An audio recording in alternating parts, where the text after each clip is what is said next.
Հրավիրում եմ ձեզ ձեր աստվածաշնչները բանակ Սաղմոս 51 Սաղմոս 51 որից պիտի կարդամ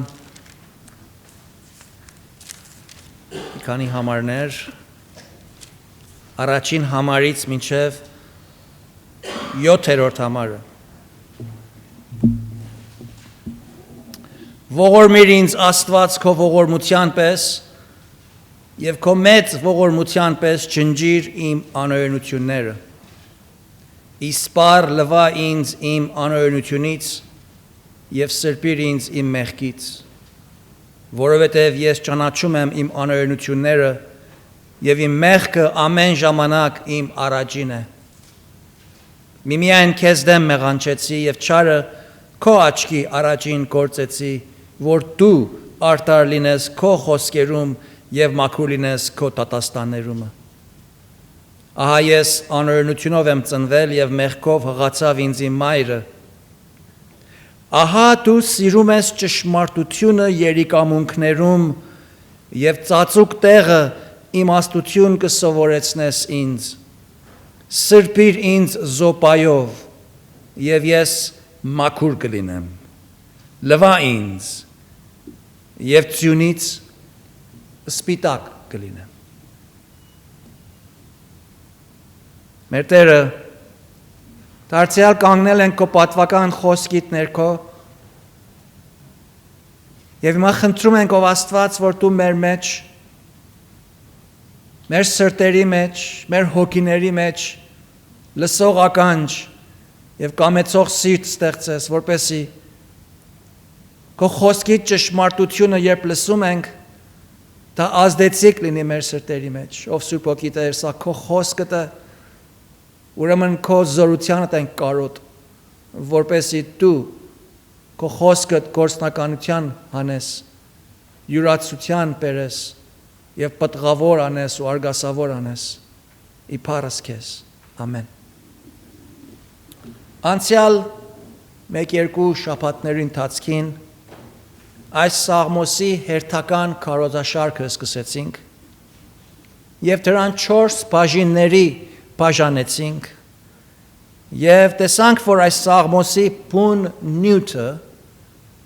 քավության մասին է It's about atonement Եվ այս 4 հետեւյալ կետերով սկսեցինք սերտել այս Սաղմոսը Առաջին կետում նկատի առինք 1-ից 3 համարները Ուր տեսանք քավության խնդրանքը, the petition for atonement. Երկրորդ կետում 4-ից 5 համարներում տեսնում ենք քավության կարիքը։ 6-ից 7 համարներում տեսնում ենք քավության միջոցը, the means. Եվ 8-ից 19-րդ համարներում տեսնում ենք քավության արդյունքը։ Հարցումը, որին այս Սաղմոսի սերտողությամբ պատասխանում ենք ու ճանանում ենք պատասխանել այն է, թե մարդ արարածը ինչպես է փրկվում, ինչպես է իր բնածին մեղավոր վիճակից եւ գործած մեղքերի հանցապարտությունից guilt ազատվում Աստծո սրբության առաջին ինչպես է արտարանում, ինչ հիման վրա է նրան քավություն տրվում, ինչ է քավություն Անցյալ 2 քարոզներով կեդրոնացանք քավության խնդրանքի եւ ապա քավության կարիքի մասին։ Տեսանք թե քավությունը 2 բաժիններից էր բաղկացած։ Իր մեջ ունի նախ հանցապարտության հեռացումը եւ Աստծո բարկության ողոքումը։ Իսկ քավության կարիքի մասին Տեսանք թե մենք մեր մեղավոր բնությունից եւ գործած մեղքերից Աստծո քավությունը ստանալու կարիքը ունենք, պետք ունենք, որովհետեւ անդրադարձանք թե բոլոր մեղքերը լինեն դրանք անհատաբար գործված կամ միայն մեր անձի միջոցով, անձի հանդեպ եղած, միգուցե ուրիշների հանդեպ էլ եղած մեղքեր, բոլոր մեղքերը Նախ եւ առաջ Աստծո դեմ են գործվում Եվ չկա մեղք, չկա անօրենություն, որ Աստծո դեմ չլինի։ Ուստի մենք մեր մեղքերից, անկախ թե ում դեմ է կատարվել դա, առավելաբար եւ անհրաժեշտաբար նախ եւ առաջ Աստծուց ներում վայելելու կարիք ունենք։ Եվ այդ ներումը վայելելու համար պետք կա, որ Աստված մեզ մեր մեղքերից քավություն տա, հեռացնի եւ ինքը հանգստանա։ Եթե մենք Աստծուց քավություն ստանալու հնարավորությունը չունենայինք, ըստ Աստծո խոսքին, բոլորս էլ մեր մեղքերի դատապարտության տակ արտարացիաբար հավիտենապես Աստծո սուրբ բարկության տակ պիտի մնայինք եւ հետեւաբար հավիտենական դժոխքի պատիժին պիտի ենթարկվեինք։ Եվ մենք մեր մեղավոր վիճակից, գործած մեղքերից եւ Աստծո դատապարտությունից ներում ստանալու վայելքից հավիտենապես պիտի զրկվեինք։ Այսօր երրորդ կետում շարունակելով այս Սաղմոսի սերտողությունը 6-ից 7 համարների վրա հենված մեր ուշադրությունը պիտի կենտրոնացնենք քավության միջոցի վրա, the means of atonement։ Այս համարներում Դավիթը իր քավության խնդրանքը ներկայացրած արդեն, քավության կարիքը զգացած արդեն, հիմա քավության միակ միջոցին է դիմում։ Նա ասում է 6-րդ համարից. ահա դու, այսինքն Աստված, սիրում ես ճշմարտությունը երիկամունքներում եւ ծածուկ տեղը իմաստություն կսովորեցնես ինձ։ Սրբիր ինձ զոպայով եւ ես մաքուր կլինեմ, լվա ինձ եւ ես ձյունից սպիտակ կլինեմ։ Նկատի առնենք, թե Դավիթ իր անօրենության դատապարտությունից մաքրվելու եւ դրանից սրբվելու համար Աստծո էությանն ու նրա ճշմարիտ, ճշմարտասեր եւ նրա ամենաիմաստությանն է դիմում։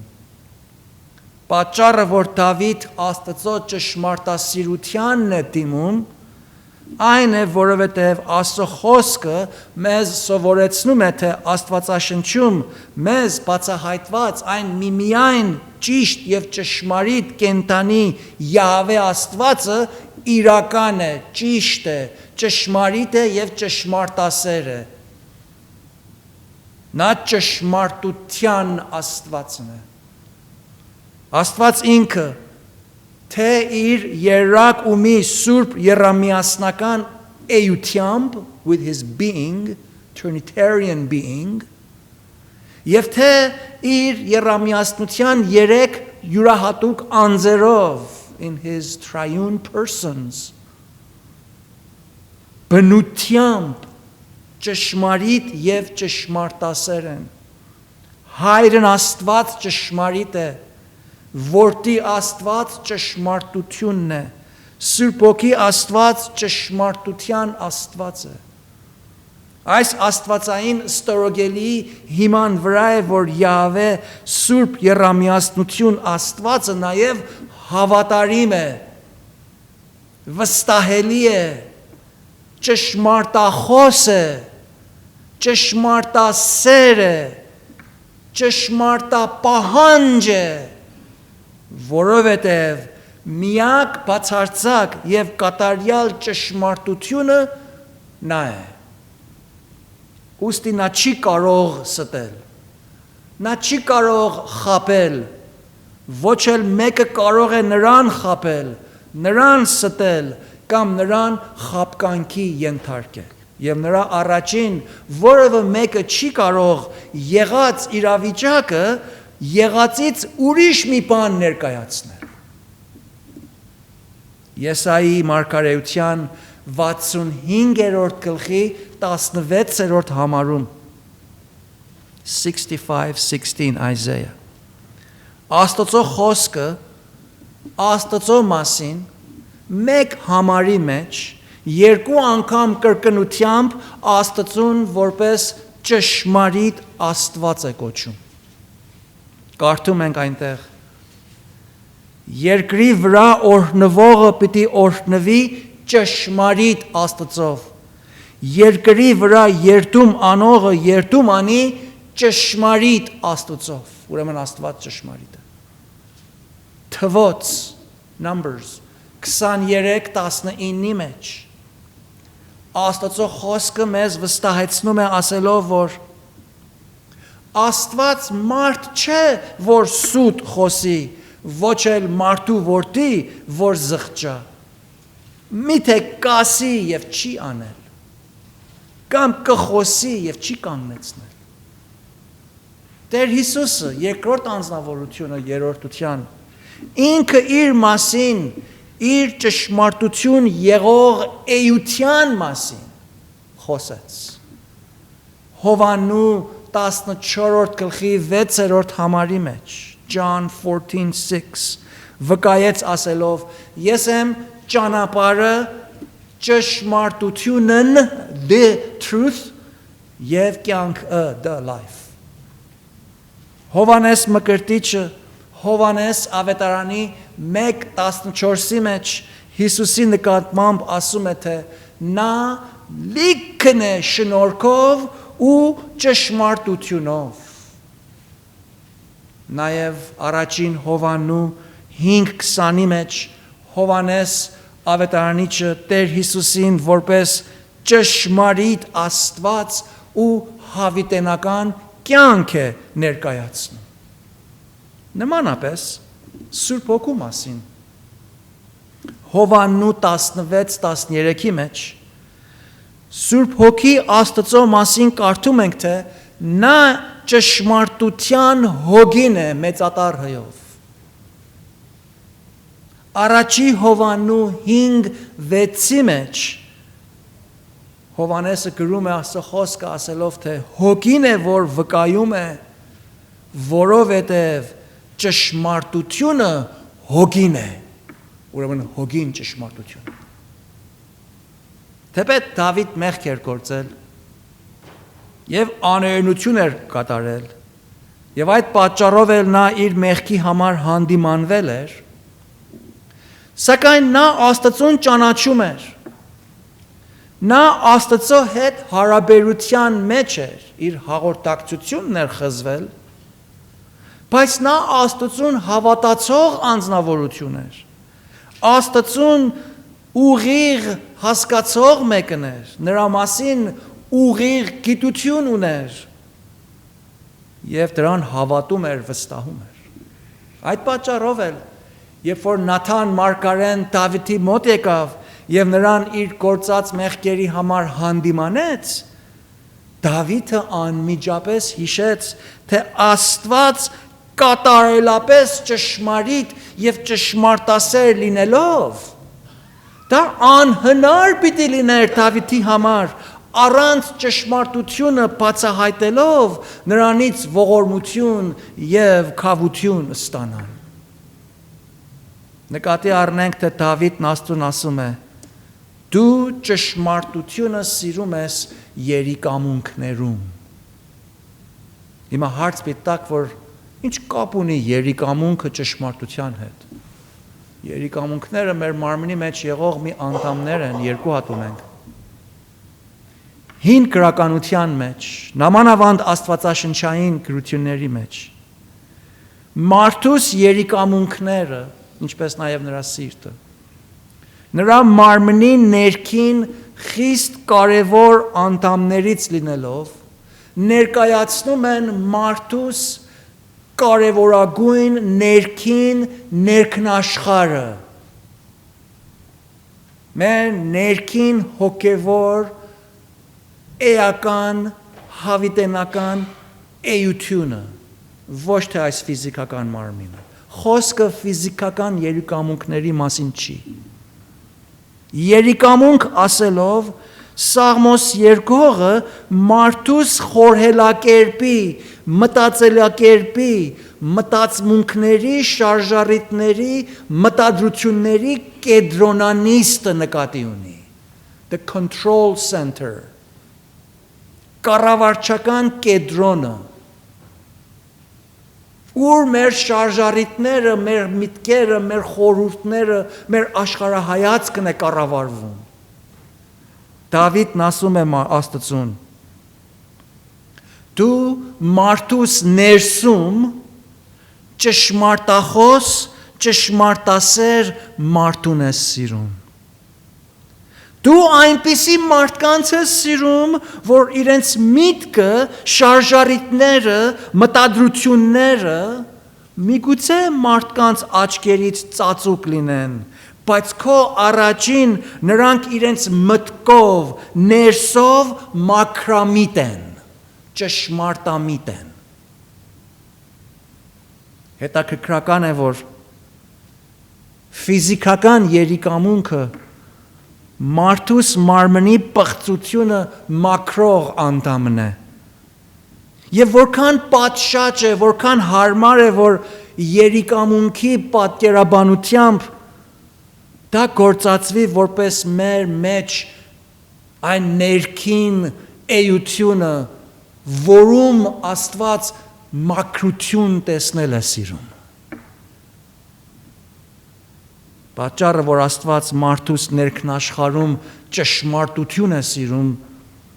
այն է, որ Աստված արդեն ինքը բոլոր ճշմարտությունը գիտե։ Նա եղած պարագայից եւ մեր գործած բոլոր արարքների բոլոր մանրամասնություններից քաջատեղյակ է։ Նա մեր բոլոր մտածած խորհուրդները իմանում է եւ ըստ Դավիթի խոսքին դեռ տակավին խոսքը մեր բերնի մեջ նա արդեն իմանում է, որ մենք ինչ պիտի ասենք։ Նա մեր բերանից խոսքը դուրս չեկած արդեն գիտե։ Առակաց 16:2-ի մեջ Աստծո խոսքն ասում է. Մարդուս բոլոր ճանապարհները մաքուր են իր աչքի առաջին, բայց հոգիները կշռողը Տերն է։ Նա ամենագետ եւ ամենատես է։ Նա ամենուրեք է, նրա աչքից որևէ արարք, որևէ խորհուրդ, որևէ վերաբերմունք, որևէ մտածմունք, որևէ մտադրություն ու որևէ շարժարիտ չի վրիպում։ Դավիթը միգուցե կարողանար իր մարդկային չար եւ անճշմարիտ հնարամտությամբ մարդկանց աչքին ինքը իրեն արդար եւ անմեղ ձևացներ։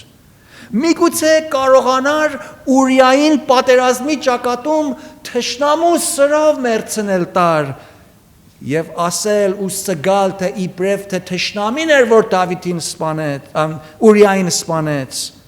եւ հետո էլ մարդկանց աչքի առաջին շատ օրինավոր կերպով նրա որբևայրի կնոջ հետ օրինավոր ձևացած կերպով ամուսնանար եւ զավակ ունենար ու միգուցե մարդիկ էլ կարծեին թե ամեն բան ուղիղ եւ ճշմարտությամբ էր ընթացել։ Սակայն նա այդ խապկանքը, այդ ծածուկ չար պիղծ մեղսալի շարժարիթը, մտադրությունը,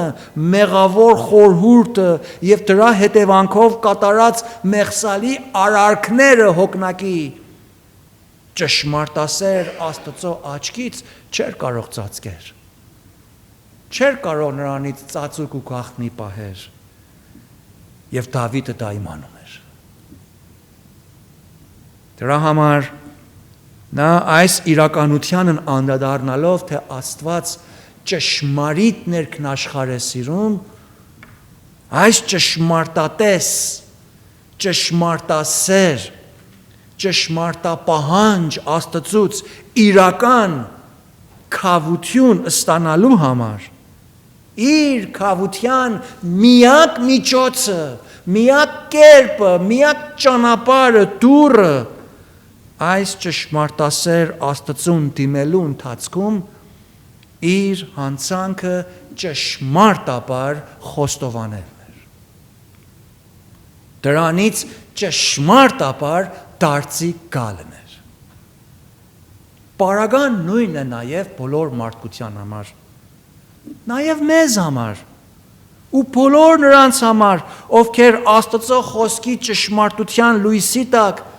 տեսնում են, որ մեղավոր են, կամ հանցանք են արել, կամ սխալվել են, կամ մեղք են գործել, կամ անհնազանդություն են արել, կամ անօրեն գործի, կամ անօրեն խորհրդի, շարժառիթի եւ մտադրության են ենթարկվել։ Այսպիսի հանցապարտություններից մաքրվելու, սրբվելու, քավություն ստանալու, ապա դրա որպես արդյունք ներում վայելելու եւ հաղորդակցությունը վերականգնեցնելու համար միջոցը, հարկավորությունը այն է, որ այդպիսի անհատը իր գործած մեղքից ու անօրենությունից կամ անհնազանդությունից ու սխալից ճշմարտապես ճշմարտությունը եղածի պես Աստծո առաջ բացահայտի եւ իր գործած մեղքը եւ անօրենությունը որքան էլ որ դա տգեղ լինի, որքան էլ որ ամոթալի, որքան էլ որ նվաստացուցիչ, որքան էլ որ պիղծ եւ ցավեցնող պետք է նրան խոնարհվելով այդ վիճակը իրապես խոստովանի, իրապես զղջա, դրա տգեղ, կարշելի եւ գեշ պատասխանատվությունը հանձն առնի, հատուցում անի եւ դրանից իրապես դարձի կա ճշմարտապես եւ սրտանց ապաշխարի, լուրջ ու լրիվ իր ուղղությունը փոխի, այդ է ապաշխարության իմաստը եւ դրանից հեռու քաշվի եւ դրան մի կողմ գցի եւ այլևս դրա հետ խաղ ու կատակ չանի։ Դավիթը անդրադարձավ, որ իր քավության միմիայն միջոցը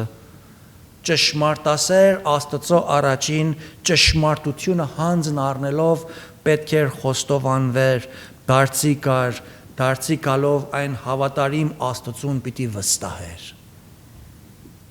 Նա նաև անդրադարձել էր, թե Աստծուց ստացած քավությունը իրական է, ճշմարիտ է եւ նաև հասանելի է, իզորու է, գործոն է, ակտիվ է։ Եվ այդ քավությունը Աստծո արդարությունն է գործադրում եւ այդ արդարությունը գործադրելու հիման վրա է, որ մեղքերի դատապարտությունը հեռացվում է, դրվում է այն զոհվողի վրա եւ Աստված ողոքվում է, հանդարտվում է, հագեցվում է, մեղքը պատժվում է։ Առակաց 16:6 մեջ Աստծո խոսքն ասում է, Առակաց 16:6 ողորմությամբ եւ ճշմարտությամբ կքավվի անօրենությունը եւ Տիրոջ վախովը մարդ կհեռանա չարից։ Նկատի առիք, միայն ողորմությամբ չի,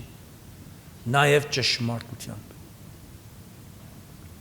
Նաեւ Առակաց 28:13-ի մեջ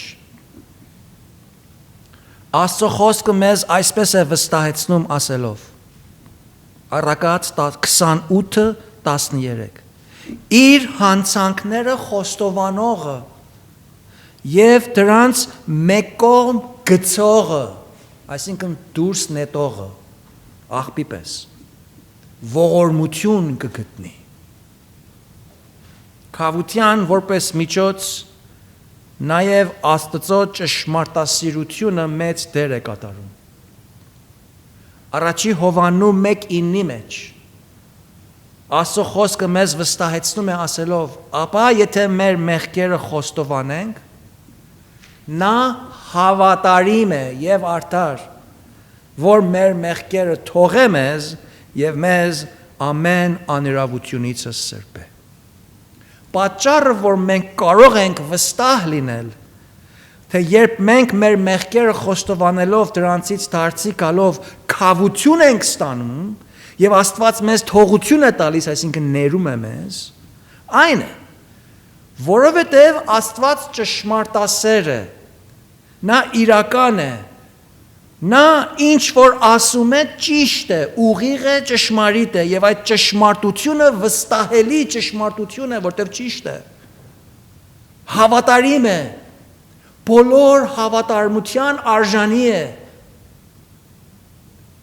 եւ նաեւ արդարությունը տեղի է դնում։ Նաեւ քաջ իմանալու ենք եւ հավատալու ենք, թե Աստված ճշմարիտ ներքնաշխարհն է հավանում։ Կեղծ խոստովանությունները մնում են հենց այդ կեղծ, անօգուտ, երեսանց խոստովանությունները մնում են անպտուղ, ամուլ։ Աստված իրապես զղջողին, իր մեղքերի համար ցավողին, դրանցից ետ դարձողին կռնակ տվողին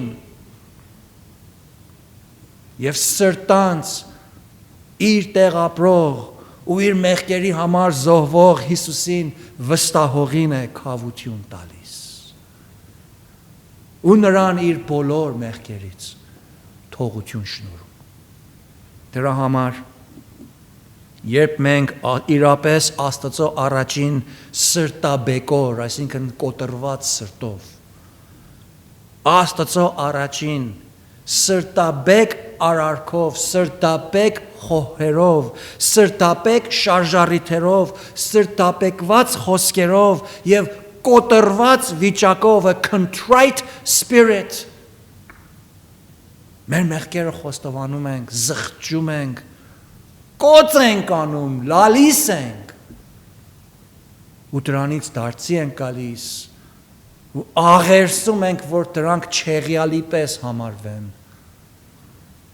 Հենվում ենք Աստծո ճշմարտասիրության վրա, որ Աստված այդ մեր ճշմարիտ ներքնաշխարհը տեսնում է եւ հավանում է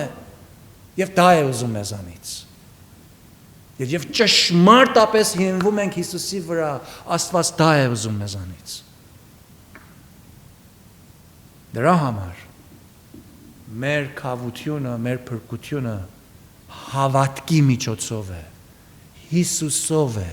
Աստծո շնորհքի հիման վրա է։ Այդ է նշանակում։ Այդ զգացել, այդ ունենալով, այդ զգացումը եւ այդ իրականությունը, փորձառություն ունենալով կարող ենք կատարելապես ապա վստահ լինել, որ երբ որ մենք նրանից քավություն ենք խնդրում այդպես, մենք ստանում ենք այդ, որովհետև նա ճշմարտախոս է, նա իրական է, նա հավատարիմ է։ Հիմա հարց տամ ձեզ։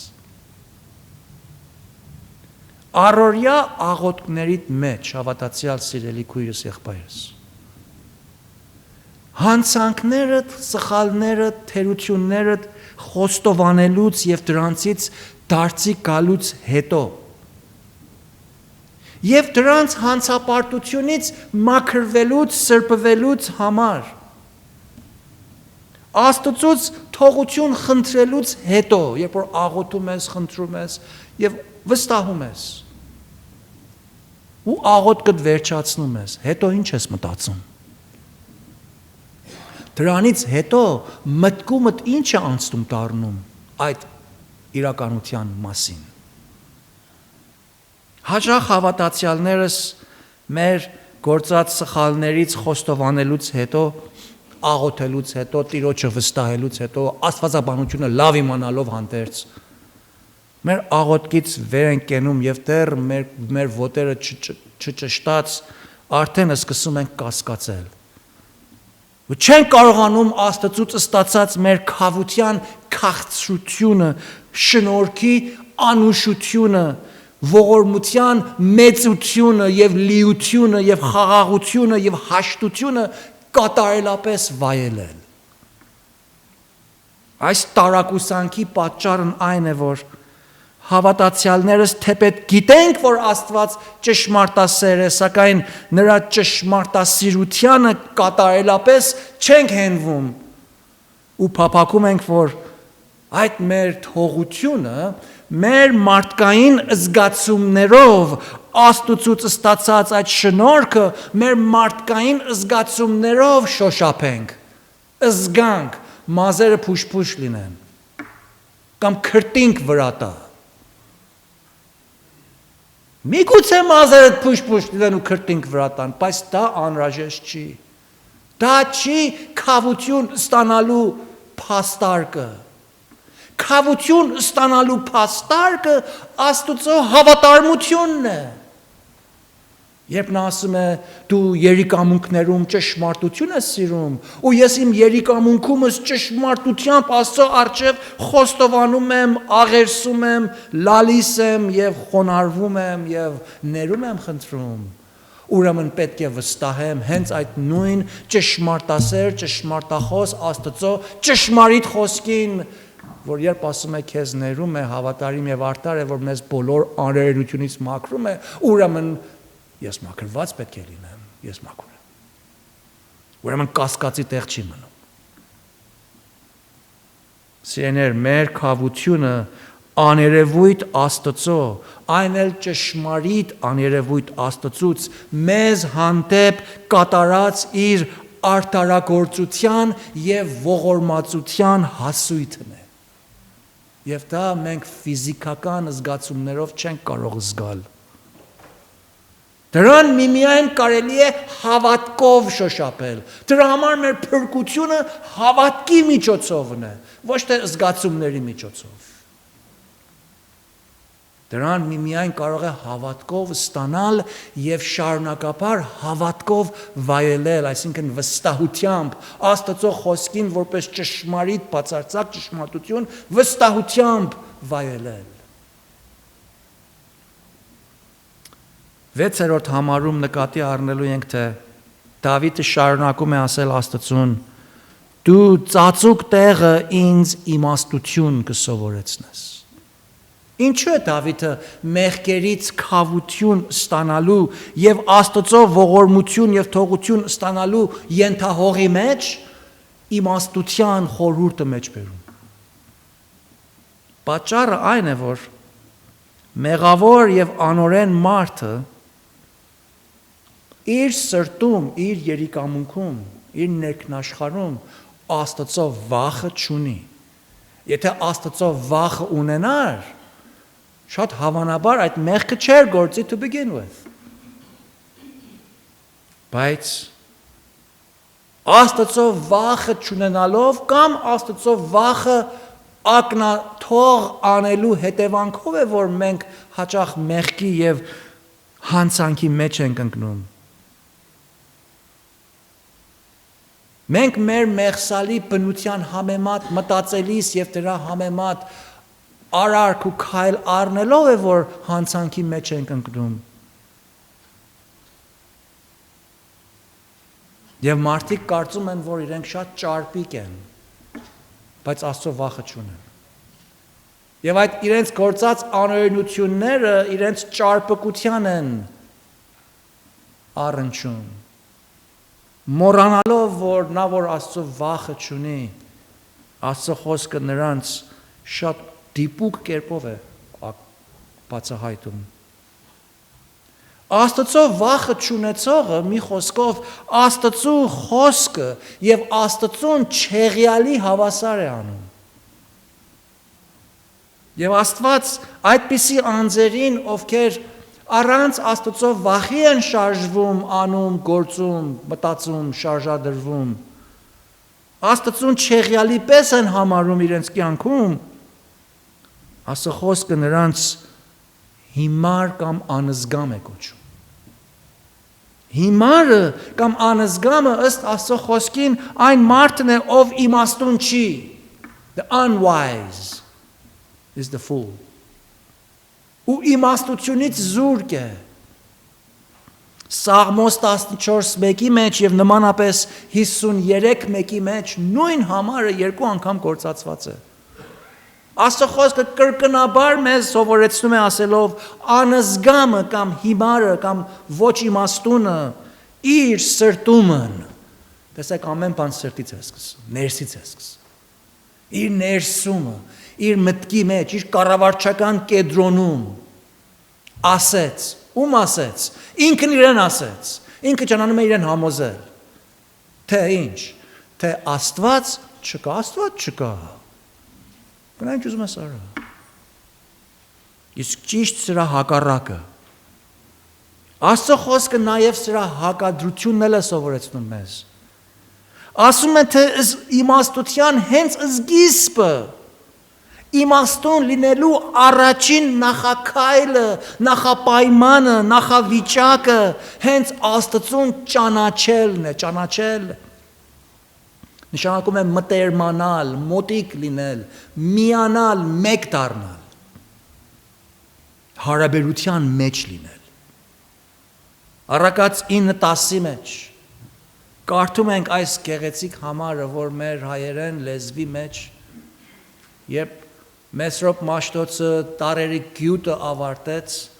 այս նախադասությունը առաջին անգամ թարգմանեցին։ Առակաց 9:10 իմաստության սկիզբը Տիրոջ երկյուղն է եւ ամենասուրբին ճանաչելը հանճար։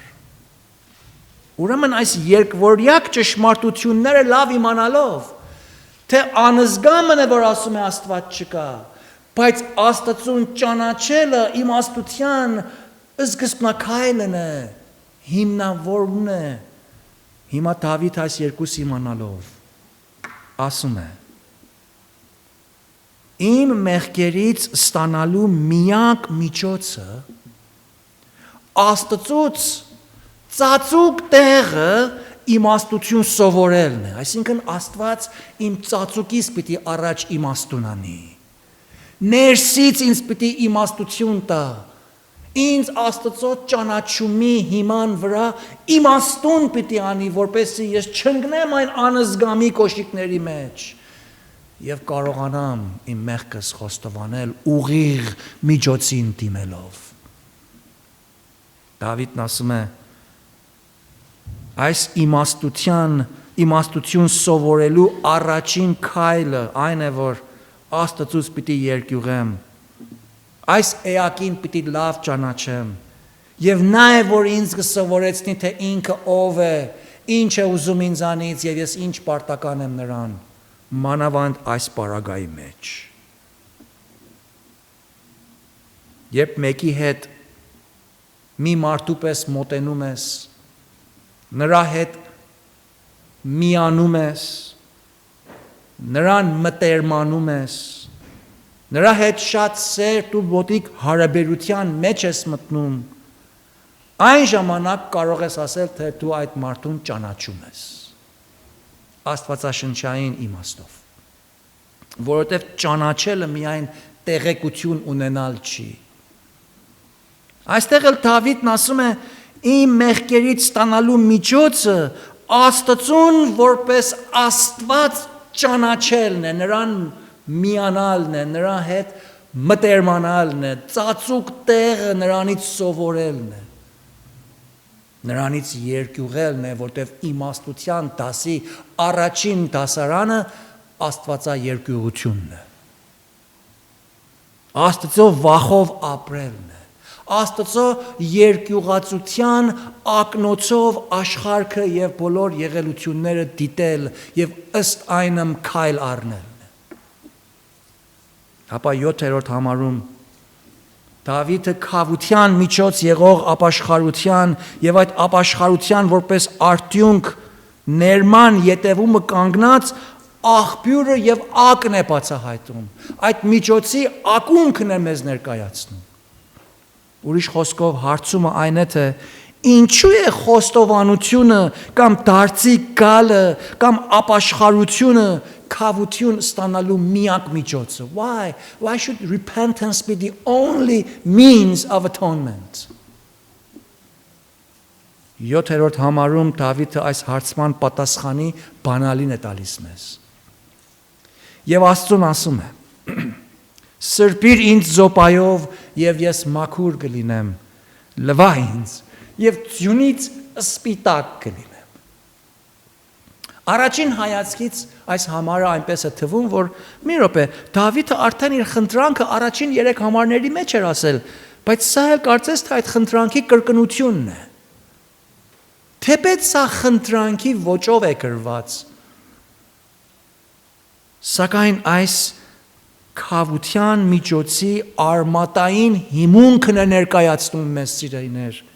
Եվ այս հիման վրա է, որ Աստծո առաջին կատարած խոստովանությունը հավատքով դարձի գալը ազդեցիկ է լինում։ It's effective, արդյունավետ է լինում։ Եվ այս կետը լավ հասկանալու համար աստվածաբանականորեն այս համարում բանալի մի բառ կա։ Դա ասեք որն է այդ բառը։ Այդ բառը զոպա բառն է։ Գիտեք ինչ է զոպա։ Միգուցե չգիտեք ինչ է զոպա։ Բացատրեմ ձեզ։ Անգլերենով hyssop։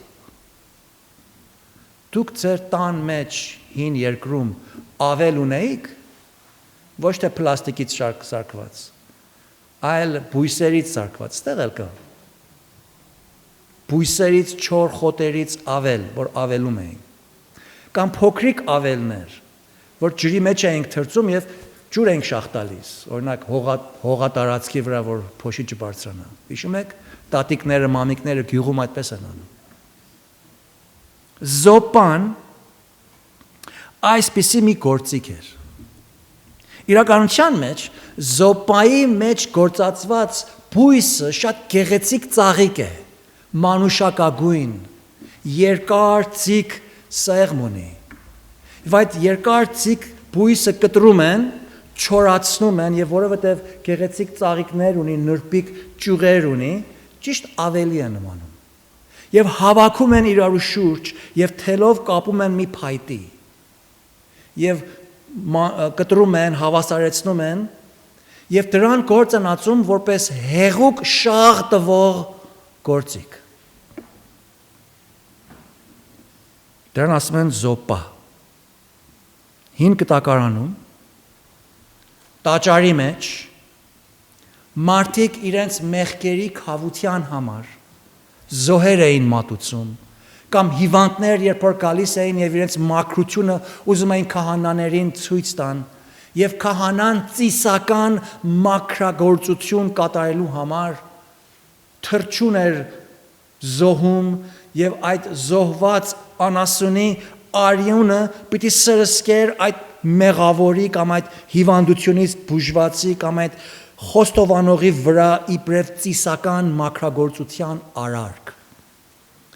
Զոպա էր գործածում այդ ավելի պես գործիքը, թաթախում էր արյան մեջ եւ այդ արյունը շաղ էր տալիս այդ մարդկանց վրա եւ այդ արյան ծածկոցի տակ էր դնում այդ մեղավորին։ Հիմա իմացաք ինչու է զոպան գաղտնի բանալիք։ Նայեցեք Ղևտացիս գրքի 14-րդ գլխին։ Ղևտացիս 14-րդ գլխ։ Մի պատկերազարդ դրվագ կա այնտեղ։ 4-րդ համարից կարդում ենք։ Սա այն ժամանակ է, երբ որ բորոտը պիտի գար եւ քահանային իր բորոտությունից բժշկությունը պիտի ցուցադրեր։ Այն ժամանակ քահանան հրամայե, որ մաքրվելու մարդի համար երկու ողջ եւ մաքուր թրջուն եւ եղևնափայտ եւ կրկնակի կարմիր եւ զոպա առնվի, սրանք գործիքներն են։ Տաճարի մեջ։ Եվ քահանան հրամայե, որ թրջունի մեկը մորթեն, զոհեն, հողի ամանի մեջ, կենտանի ջրի վրա։ Իսկ նա ողջ թրջունը եւ եղևնափայտը եւ կրկնակի կարմիրը եւ զոպան առնե եւ սրանց ողջ թրջունի հետ կենտանի ջրի վրա մորթված թրջունի արյանը թաթախե եւ բորոտությունից մաքրվելու մարդու վրա 7 անգամ սրսկե, 7 կատարելության թիվն է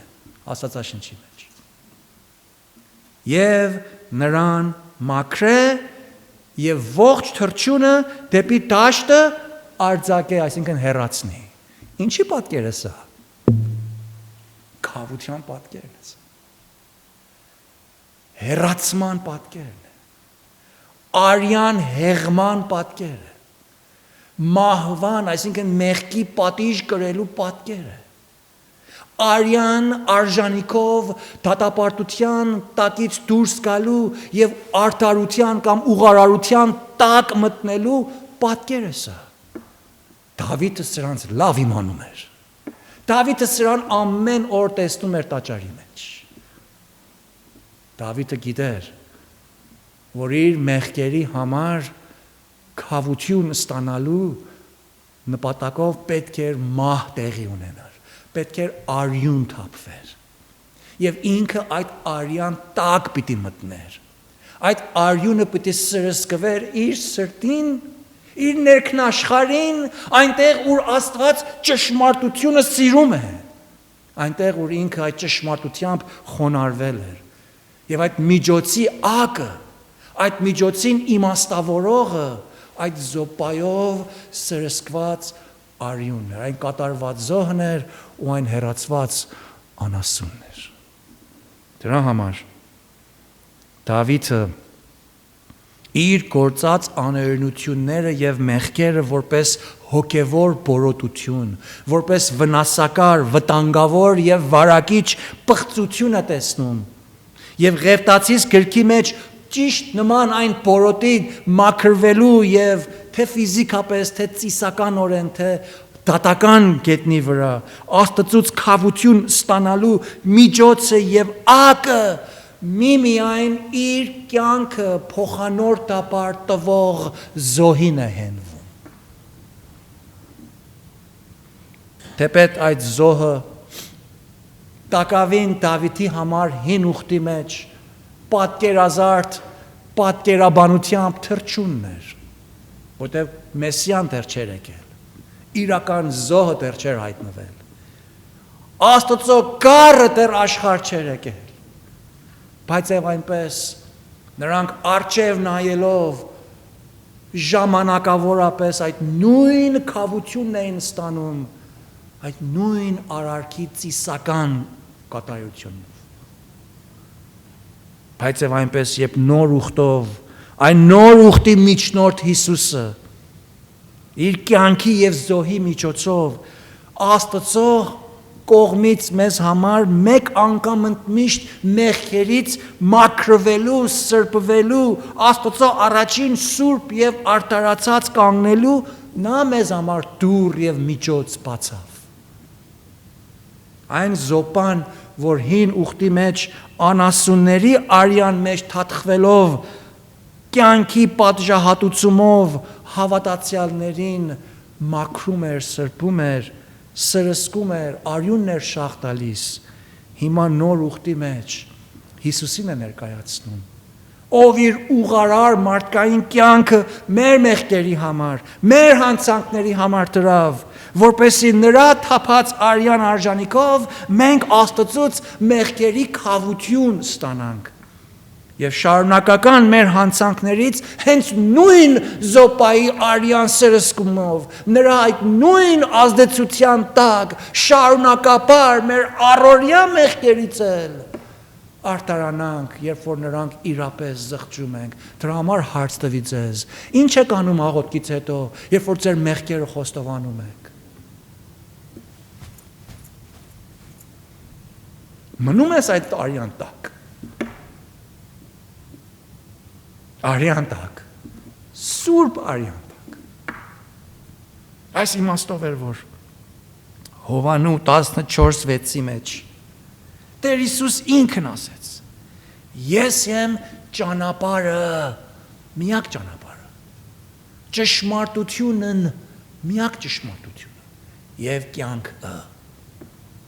Եվ անմիջապես հետո ավելացրեց.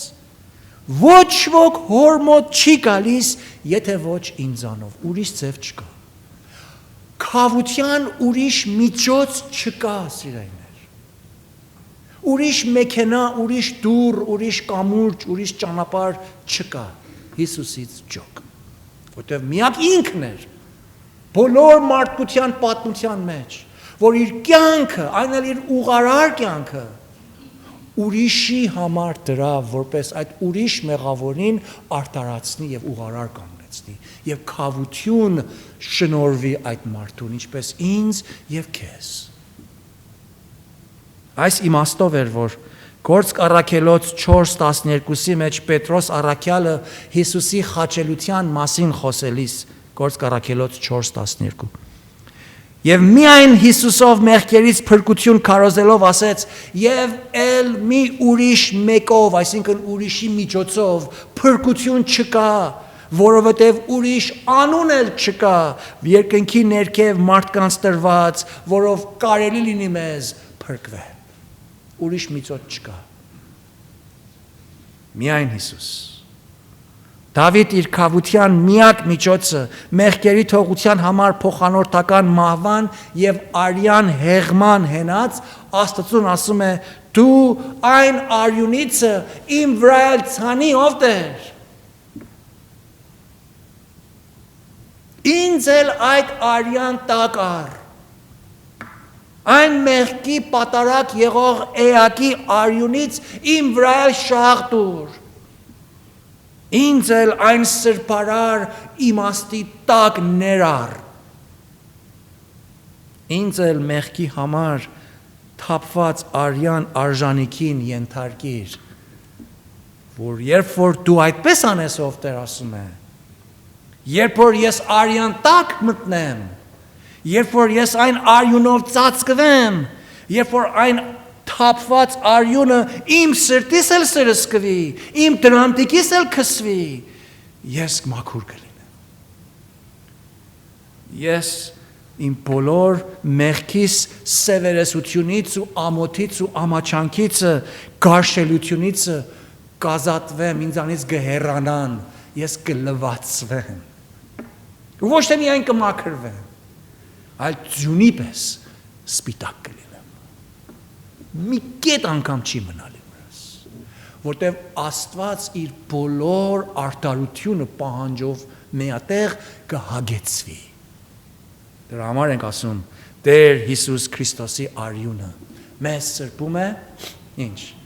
ամեն մեղքից։ Երբ ասում ենք ամեն մեղքից, ինչ է նշանակում, հենց այդ, ամեն մեղքից։ Հիմա հարց տամ քեզ։ Դիմեցիր Փրկչին սրբարար զորության հարց է սա լվացվեցար գառնուկին սուրբ արյամբ արդ կվստահիս անոր շնորհած միայն լվացվեցար գառնուկին սուրբ արյամբ զգեստներդ ջերմկցան ձյունափայլ մաքուր լվացվեցար Գառնուկի սուրբ արյամբ աղոթենք Ես չգիտեմ քո երիկամունքներիդ վիճակը հոգևոր երիկամունքներիդ վիճակը ներքն աշխարհիցդ ինչ է անցնում տառնում խորհուրդներդ մտածմունքներդ շարժարիտներդ արարքներդ անցյալի կյանքդ ապագայի կյանքդ դրանք բոլորը Տիրոջն են պատկանում Բայց Աստված գիտե Եվ Աստված նաև գիտե որ մենք ինչ վիճակի մեջ ենք Նաև Աստված սիրում է ճշմարիտ ներքն աշխարհը ոչ թե կեղծավորներին երևացողներին այլ ճշմարիտներին Եթե կա մեր մեջ անձ որ տակավին այս փրկությունը չի ճաշակել Եվ այսօր անդրադառնում է որ ինքը Այս Սուրբ Աստծո առաջին կանգնում է տատապարտված, մեղավոր Միակ միջոցը քավության Հիսուս է, ով խաչի վրա մեռավ եւ արյունը մեզ համար հեղեց Եթե Տերը քո սրտիդ մեջ քեզ բացահայտել է դու հիմա հավատալու, դարձի գալու պարտավորություն ունես Եկ Հիսուսին Դավիթի պես բաց սիրտդ եւ նրան ասա ով Տեր քո զոպայովդ ինձ էլ լվա իմ մեղքերս խոստովանում եմ քո առաջին Եթե դու լվաս ինձ ու երբ որ դու լվաս ինձ ես ձյունից ավելի մաքուր կլինեմ Հավատա որ երբ Տերը քեզ լվա քո հավատքիդ հիման վրա դու գլվացվես, անկախ թե ինչպիսի մեղքեր ես արել, որքան ահավոր, որքան տգեղ, որքան ամոթալի, որքան ամաչելիք, բայց Աստված գիտե, ուրեմն խոստովանիր անցանքներդ, եկ Տերոջը, Տերն ասում է ինձ եկողին ես երբեք դուր չեմ անել, ասը խոսքն ասում է եթե սրտումդ հավատաս ու պերնովդ տավանես դու կփրկվես, եւ ասում է արտարը իր հավատքիցը կապրի, իսկ հավատացյալներ, մենք էլ մեղքեր ունենք, ճիշտ ինչպես Աստված մեզ լվաց, մաքրեց, մեզ սրբեց այն օրը, երբ իրեն դարձանք, մեր առօրյա մեղքերն էլ հենց նույն ձևով է սրբում, այդ զոպայի արյանը կարիք ունենք, այդ նույն Հիսուսին կարիք ունենք, նրան մոտենալով, մեր մեղքերը խոստովանելով, մեր հանցանքները, մեր տկարությունները, մեր սխալները դրանցից դարձի գալով եւ այլևս դրանց չկրկնելով, մենք էլ կարիք ունենք նորից ու նորից լվացվելու, մեր ոտները լվալու, որտեղ մարմին արդեն մաքուր է, ասաց Տերը, Ստի բոլորս հրավիրված ենք այս մեզ համար ապրող, մեր տեղ մեռնող, իր արյունը մեր փոխարեն խաչի վրա թափող Աստծո կար Հիսուսի առաջին խոնարհվելու եւ ասելու ով Տեր, քեզ բյուր փառք ենք տալիս քո ուղարար կյանքիդ համար եւ քո կատարած զոհի համար, որ ինչպես քո արյունդ դու տվիր այն կյանքը դու զոհեցիր որպես մեղքերի պատիժ եւ մենք դրանցով այդ քո մահով կյանք ստացանք, հիմա էլ Տեր, երբ քեզ ենք բերում մեր առօրյայի սխալները, մեր մտածմունքները, սրբիր մեզ Տեր, մաքրիր մեզ, որտեղ մենք ենթարկվում ենք այս աշխարհի մեջ եղող պիղծ խորհուրդներին, մեզանից բխող մեղքի հատիկների ծիլերին, դրսից մեր վրա ազդող մեղավոր համակարգից ազդեցություններին եւ մեր վրա հարձակվող մեր թշնամի սատանաչարից, ով Տեր, մենք միայն քեզ ունենք, մեր քավության միջոցը, մեր փրկության դուռը, մեր վստահության ակն ու աղբյուրը եւ մեր ուղարարության տիպօրինակն ու մեզ ուղարար կանգնեցնողը, փառք ենք տալիս քեզ, օրհնյալ ես դու հիմա եւ հավիտյան, թող խոսքի ճշմարտությունը մեր սրտերը զորացնի եւ մեր կյանքերը նորոգի, իբարս քեզ, ամեն